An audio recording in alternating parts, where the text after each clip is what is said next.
Hi everybody, welcome back to my LinkedIn Lives. I'm Jasmine Navarro, certified family wellbeing expert, working with teenagers and parents, supporting them in educational institutions and companies. And as you know, every week I interview different experts who make a difference. And today I'm super excited to be interviewing Sebastian. Sebastian, thank you so much for coming on. It's a pleasure Jasmine, to have you. Thank you so much for having me. Excited to be here. Can you tell us a little bit about yourself and what you do? Sure. So my name is Sebastian Bates. I am the founder of the Warrior Academy. The Warrior Academy is a character development organization. We leverage martial arts as a vehicle to develop character in young people, primarily working with parents to develop their child's confidence, conduct, concentration, that we call the 3 Cs. We're the largest martial arts organization in the UAE. We teach about 4,000 students every single week across 3 continents. 2,000 of those students are from developing countries, mostly in orphanages and slums. In Kenya, Nepal, Sri Lanka, and India. So that's what we do. We're guided by the 2 books that I've written, The Warrior Method and Not a Victim, which basically detail our unique methodologies for developing character in young people. Oh, wow, Sebastian, there's so many things there. It sounds absolutely amazing. And I'm so excited to be talking to you today.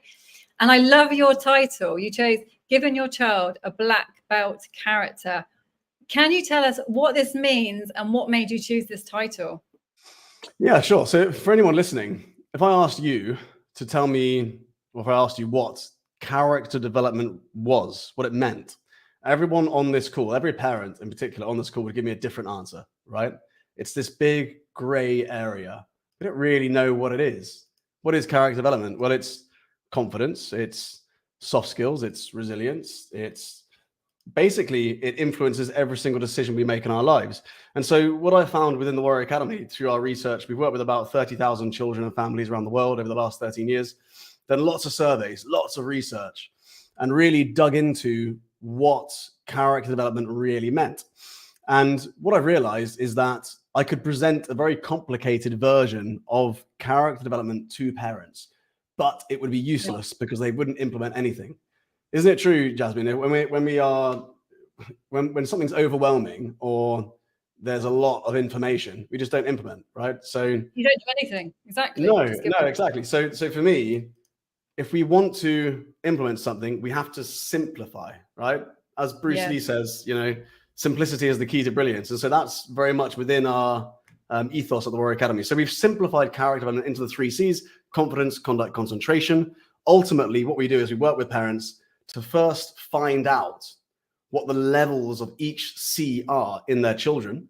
So we give each child a percentage based on a parent's self-assessment for their confidence, for their conduct, for their concentration. And then we work to systematically increase those 3 Cs, ultimately giving a parent or giving their child a black belt character, which goes on to serve them, to give them a happy and successful life as an adult. Brilliant. So when you say black belt character, do you mean physically and mentally? Yeah, so character development, when you look at it, right, and you look at developing a black belt character, it's more to do with the psychology side. Okay. So through the psychology, you train the body, or through training the body, you develop the mind, right? And for a lot of the stuff we do, it's quite physical in a lot of ways. Yes. By training the body and putting the body through something so physically demanding, you then develop a very strong mindset and character as a result. But the physical training is only a part of it. There's obviously the mental training. There's the So for me, it's one of those things where, it's this holistic approach, right? Not just the physical, not just the mind, it's not just the spirit, but everything combined, which really gets those results with character development. Oh, wow. And can you explain again the benefits of having a black belt character? Yeah, so a child with a black belt character would have higher levels of confidence than other children, ultimately, to begin with. When a child has higher levels of confidence, it then influences the decisions they make. They make more positive decisions early on in their life, right? So if you look at confidence and self-confidence and self-esteem, we then make decisions that point us in a direction in our life that's far more positive, as opposed to making decisions based on a lower level of self-esteem. So we're more likely to reach for the goals that we want to achieve. We're more likely to push ourselves and more likely to handle more pressure. We're more likely to see a bigger vision and strive towards that. And so that's got a compounding effect. It's one of those things where it's not just a one-off thing, right? If your confidence is higher, that then has a compounding effect. You go to this positive decision and then this decision, and that gives you opportunity to then open that door and that door and that door. But it's the same way the other way around. If you've got low levels of confidence, you end up making the wrong friends at school, getting into drugs or alcohol or the wrong kind of addictions or influences. You then get into delinquency. You then get into unhealthy relationships. And so this spirals down. So for me, planting the seeds of black belt confidence in this context has a positive upward spiral to a child's life, as opposed to a downward negative spiral. It's the same thing with conduct. So when you look at conduct, we're looking at a moral compass. One of the things I really believe is that society nowadays is not really driven by morality as much anymore. If you look at the crisis that's going on right now, I think that more people should be speaking about it, but they're not necessarily driven by a moral compass. We live very selfish lives. We're not necessarily there to serve other people around us in our communities, but I think we should be. And I think that if we were driven by our morals, especially within leadership, we would make much better decisions. We would make decisions based on our values, on our virtues, on our morals, which ultimately would serve mankind rather than just serving ourselves. But obviously conduct then is linked to so many other things as well, right? It's again linked to the decisions we make. And finally, if you look at concentration, concentration is our ability to focus. Our ability to focus is ultimately linked to our emotional intelligence and EQ in many ways, which a lot of people don't realize. It's our ability to regulate our own emotions helps us to focus. So we teach children through mindfulness, through meditation, through the techniques they need to learn in order to take on more pressure. So in the Warrior Academy, we don't necessarily believe that pressure is a bad thing. I think pressure's got a bad rep. Really? Well, yeah, I heard you talking about this actually, about pressure not being a bad thing, because I always say pressure, like too much pressure is a bad thing. I'm really interested in your perspective, because sometimes I think it can block children, it can block adults, and we get stuck because there's so much pressure and we give up, But no, I'm really interested to hear your perspective on this actually. Like, why is it a good thing? Fine, no problem. Yeah, it's a great subject, and it's something I could talk for hours about. If you've got lots of parents watching this, right? Yes. If I had to summarize parenting in just one sentence, I would say it's a balance of protection and empowerment.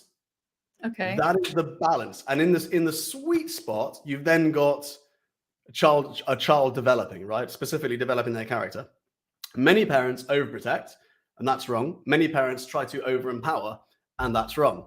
If you look at the comfort zone, so just park that thought. If you look at the comfort zone, you've got the comfort zone, the inner circle, everyone's aware of, right? And everyone says, if you leave your comfort zone, that's when you grow. Sure, but it's not quite as simple as that. Try and imagine one circle and then another circle around it, right? That circle there, if you stay in your comfort zone, that is the influence of overprotection, right? Okay. Yeah. That tends to be a very feminine, over-nurturing quality. Now, if you then look at, you leave that comfort zone, right, and you end up in the space in between those two circles, that's the high performance zone. That is where you've been empowered to leave your comfort zone. So you're doing something that is within your ability, but that's uncomfortable. That is the sweet spot of where you want to be. So you go and experience that, and then you come back into the comfort zone, and you basically process what you've done. You want to repeat that positive experience again. Whereas the other side of this is over empowerment, where you leave the comfort zone, go into the high performance zone, get pushed too far, leave the high performance zone, and go into the over empowerment zone, I like to call it, or the hyper anxiety zone, which a lot of people call it. And within that sphere, you're doing something outside of your comfort zone, that's outside of your abilities, that you can't do, that's uncomfortable, and you retreat back into the comfort zone, right? So that is a kind of analogy example of how the comfort zone fits within this balance of empowerment and protection, right? The sweet spot is that bit in between, which is the high performance zone. But those circles are very close together. That gap is very small. Now, when you look at society nowadays, I think that human beings have this innate desire to avoid the uncomfortable and avoid anything to do with suffering or anything that's painful or tricky for us to do. We try and find ways around it, right? It's not that we're lazy. We just try and find ways to avoid uncomfortability, and that's good for a lot of reasons. It's a survival mechanism. But when you look at society, because life has got easier for the majority of people who live fairly privileged lives out there, especially in the West, what I found is that schools and parenting styles all are more balanced towards the kind of, or more kind of weighted on the overprotection side of this, right? Yeah. So within that, we now look at things like pressure as negative because it goes against the narrative of protection. Pressure is uncomfortable, so let's avoid that. Great example is schools introducing participation medals, something I'm really against, right? If you give a child a participation medal, what you see is a child growing up to be entitled. They haven't necessarily earned that medal, but they think they're going to win something anyway. So you do them damage long term. It's a great example of overprotection, of not letting young people experience failure, experience loss, experience uncomfortability. Doesn't matter, they win regardless. And so you've just been to one of our Warrior Academy competitions, right? Yes. And we didn't hand out any participation medals, right? No, that's true. Good. It was one of the few I haven't been to, so I'm glad that none were given out. So so within otherwise it would kind of derail what I'm saying here. Within the Warrior Academy competitions, here's how we try and balance protection, empowerment, keep on the high performance track, right? Okay. And encourage pressure. So we work with young people, we build them up to the competition. We teach them composure techniques so they're able to calm themselves down. We teach them how to breathe, how to meditate, how to rehearse and prepare for the competition weeks in advance. Then we try and work with parents by sending them content and stuff to help them prepare their child and prepare themselves. And then when the competition comes, we don't reward them for competing. We reward their courage with a t-shirt. So they go to a competition, the Winter Warrior, they all get a t-shirt for saying, I had the courage to compete. Now, a medal or a trophy is only given to those who actually win something in their rounds. And the reality of that is that's still aspirational, because if you blanket approach victory for everyone, it doesn't mean anything. And so you lower drive and increase entitlement, right? And so when you look at our approach to pressure, the way I see it is pressure is directly correlated to success in life. Your ability to handle pressure directly correlates to how much success you're likely to experience in life. How much stress you're able to cope with and process in a healthy way without burning out is going to be one of the biggest influences on your success in life. And so rather than avoiding pressure, rather than teaching people to avoid pressure, we should teach people that pressure is a good thing. Stress can be a really good thing because it can force us to grow, but focus on the empowering techniques so that we know how to process pressure, look after ourselves, spot burnout, red flags, this sort of stuff, right? So that we can actually handle more, do more without burning out. That for me is what we need to be focusing on. Yeah, you said so many things there, and I'm probably going to forget all my questions. But no, I do like that idea that you're saying, because you're teaching them the tools and techniques to be able to cope and prevent burnout and all those things. I think that's brilliant. Yeah, that's so important. But when I think of pressure, I think of pressure parents put on them, but also pressure, because I work with lots of teenagers and they're putting so much pressure on themselves, and it doesn't seem to be doing them any good. Like, what's the point of it's not the pressure's fault. It's not the pressure's fault. It's because they are not handling the pressure. So the techniques they're using to handle the pressure aren't effective, or they're not implementing them, right? So go back to the, if in doubt, go back to the drawing board, right? The drawing board is comfort zone, right? Overprotection, staying in there. High performance zone, doing something within your ability that feels uncomfortable, and then going back to the comfort zone to rehearse, right? Hyper anxiety stage, or over empowerment, or over pressure, you could say, is going beyond that.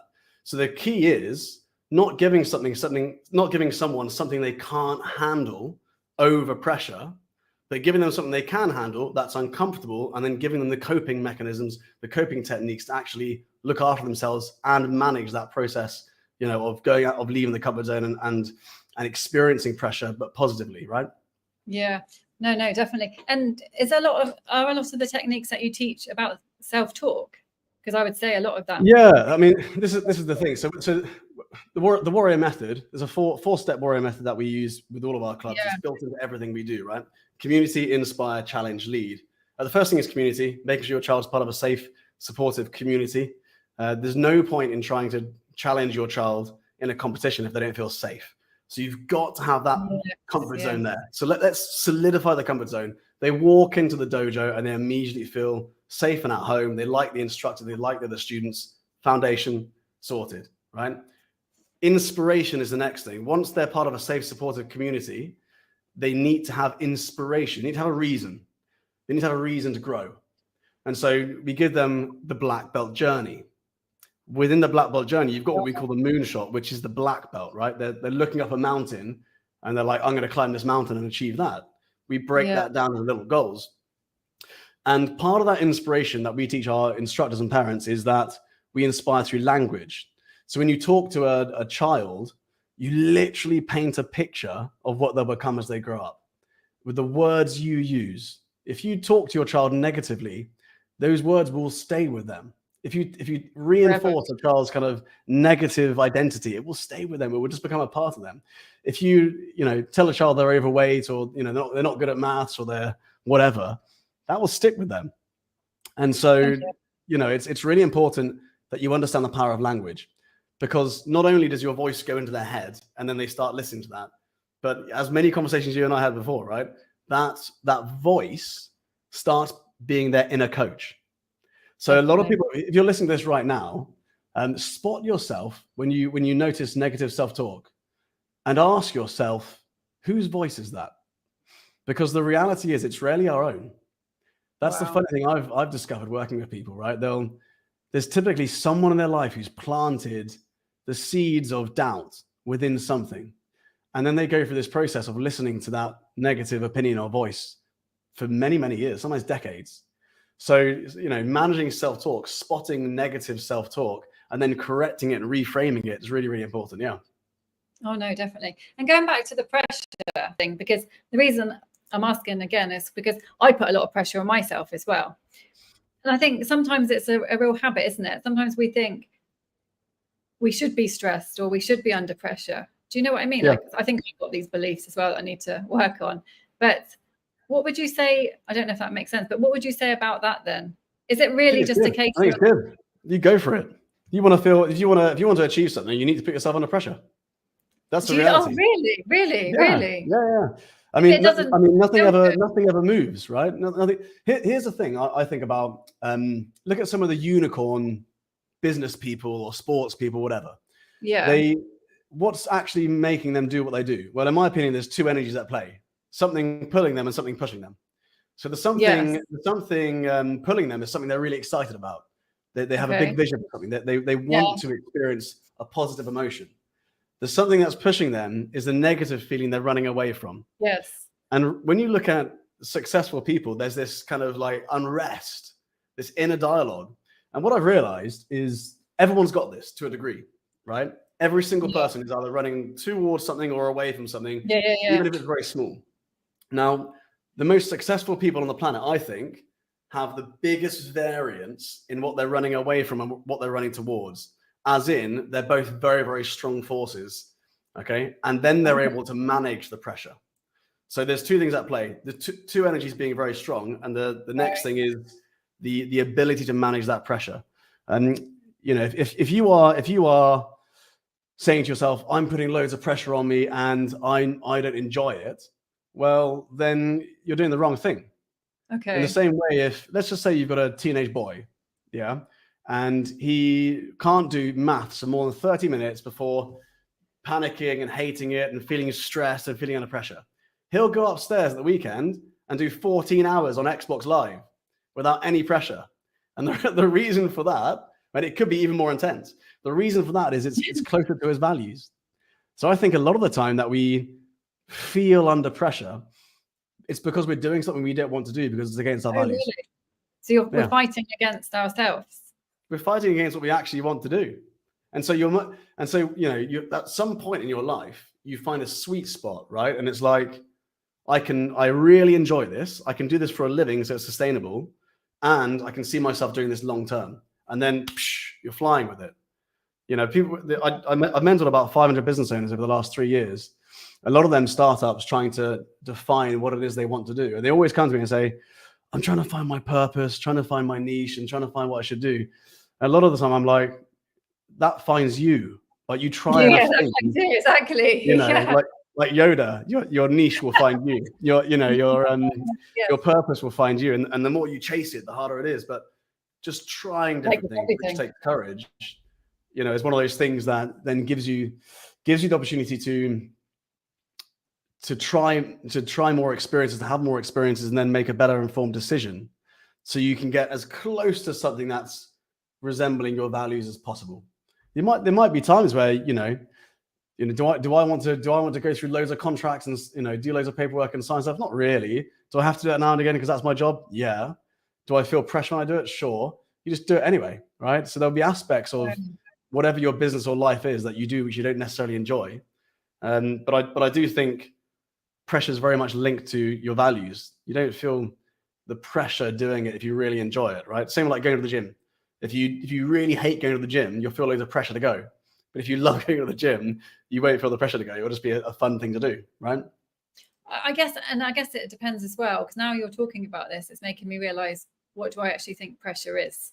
So I think for me, I think when I say pressure, I mean when you just feel like you've got so much, like it's just like your head, you know, you're so stressed. Like I mean, like so stressed. But that can't be good, can it? I think you've just defined pressure. Pressure is stress. Pressure is stress. But pressure is good and bad, right? Like de-stress and eustress. You have stress is not neutral. It's an energy of negative or positive. Stress can be destructive in your life. It can cause physical ailments. It can make you sick. It can make you paranoid. It can make you anxious. Yeah. De-stress. Eustress is the opposite. Eustress is like, it lifts you up. It gives you energy. Something I see is, you know, when you look at what peace is, what is peace? Well, for me, peace is the absence of any strong emotion. There's no particularly negative emotion. Oh, wow. Okay. But there's no particularly strong emotion. And so you're just completely at peace with the present. Neutral. You're not thinking, you're not worried, you're not anxious about what's going to happen. You're not regretful about what has happened. You're just in this kind of balanced state, which is peace. And so it's not like a positive, because, you know, this feeling of euphoria is actually eustress. Like euphoria, your heart rate increases, and eventually you have this adrenaline dump, and you're like, oh, now I'm tired, right? Peace is just this kind of steady state where you just accept everything around you. And I think that's when people say, I want happiness, you know, they're either looking at it wrong, because when it comes to happiness, we think the avoidance of pressure leads to happiness. It doesn't. I think that's impossible. I think that we look at happiness like the aspiration. I want to live a happy life. I want to be happy. You know, and the most unhappy people I've met are people who are searching for happiness. And I think the reality is, let's not search for happiness, because happiness is a fleeting emotion that comes and goes. I can be happy 1 minute, right? And then the next minute something bad happens. I'm not happy again. Or, you know, in your day is like a sound wave of happiness in that case. Whereas I think people should be seeking fulfillment. And fulfillment comes from doing something you love, which is closely linked to your values. It's through experiencing pressure so that you can then go and achieve things that you enjoy and that you're on a mission, because as human beings, we want to solve problems. And then it's of having this level of peace, which comes from fulfillment of doing what you're doing and observing and being grateful, right? So rather than happiness and the avoidance of pressure, fulfillment and peace is the way I see it. Oh, I love that. And I guess what you're saying as well is about emotional regulation, isn't it? Because it's about knowing how to process all of these emotions in a healthy way, and then we can be balanced. And you do that as well at the academy? Yeah, so emotional regulation is something that we really focus on. If you look at the normal way a normal martial arts class in UAE, UK, wherever would look at how they plan a class. They would say, right, I'm going to do a warm up, do a bit of stretching, do the line work, do some pad work, do some fitness, do some sparring, and finish off with some stretching. A really good instructor at the Warrior Academy, who's been with us for a while and understands this really well, will look at a class based on energy, right? So imagine a class has high energy and low energy. You do meditation, it's low energy. You do sparring or fitness, is high energy. You could also call these energy stress, right?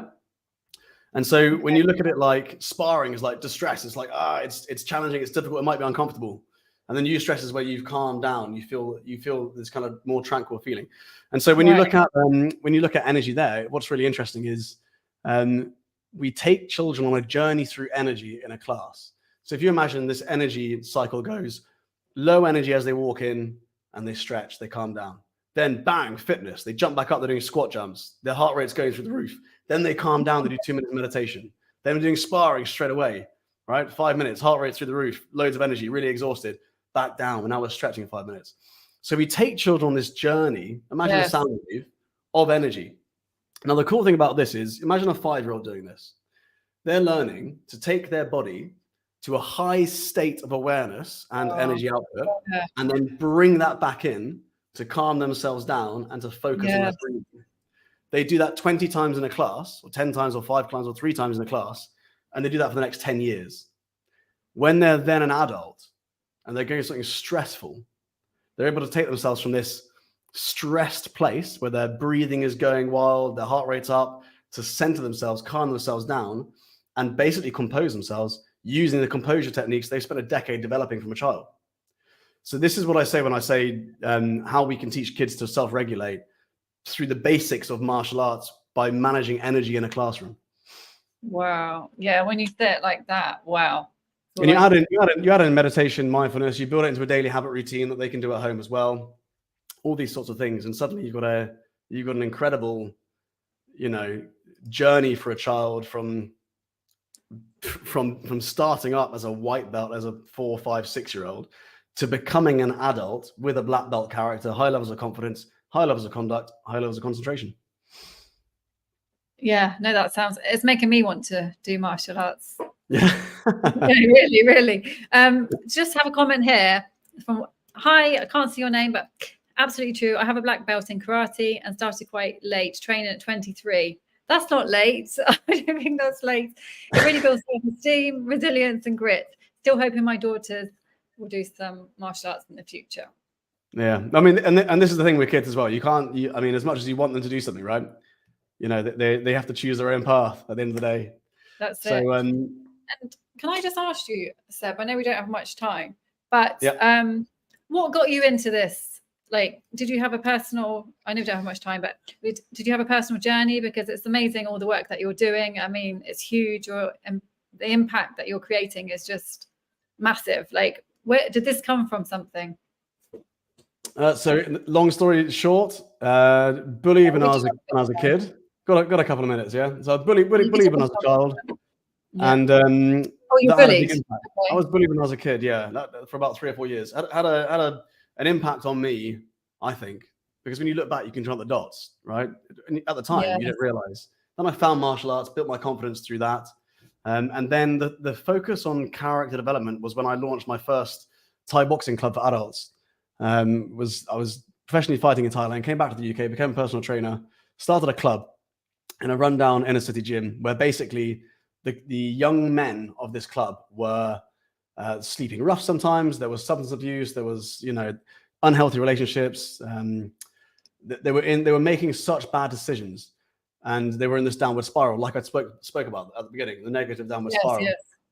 They were just there to let off steam. And so what I realized was, first of all, I had to win their respect. So I would go into the class, and whatever I'd ask them to do, I would do twice as much. Fitness, sparring, whatever it was. Until eventually I won their respect, and they started to look at the way I behaved, look at how I was behaving outside of class. And within a year, I realized that they had gone from walking in, swearing at each other, almost starting a fight before the class even started, and kicking their shoes off and lining up in sort of no order, to parking their shoes, bowing as they entered, shaking hands, calling each other sir. And within 1 year, we had 15 national champions. But the incredible thing was, these guys, they didn't need to learn martial arts. They needed to develop their characters, to have a moral compass. And so I realized the power of developing character through watching what I had done with transforming those young men. And ultimately, how if I had just worked with them when they were younger, I could influence those positive decisions so we have an upward spiral rather than a downward spiral. So that's what we did. That's incredible, Seb. That's absolutely incredible. And I know there's so much more to your story. And yeah. So is there anything else that you would like to say before we go? Nothing else to say. Nothing else to say. Unless you've got any questions. Do you have any questions? Well, there's just so much I could ask you, but I know we don't have much time. But how can people find you? How can people find me? They can find the Warrior Academy by going to warrioracademy.ae or warrioracademy.co.uk. One of the best things you can do if you're a parent watching this and you want to get an insight into your child's confidence, conduct, and concentration, is go to www.breakthrougharea.com, and then we'll analyze your child's character, give you a personalized PDF. You'll be able to have a look through that and see how you can influence your child's character in the most positive way. And that's all for free. So you can have a look at doing that. Otherwise, there's the Warrior Academy podcast. I do about 5 to 6 podcasts every week. I think over the last 3 months, we've filmed about 120 podcasts. Yeah. Wow. And these podcasts amazing. And you're on there as well. Yeah, so you're one of our first guests, Jasmine. So here's what you can do. You can go to YouTube, type in the Warrior Academy podcast, and look for Jasmine and Sebastian Bates on the Warrior Academy podcast. And then if you like it, then you can subscribe. If you don't like it, don't tell me. Just keep watching. Don't tell us.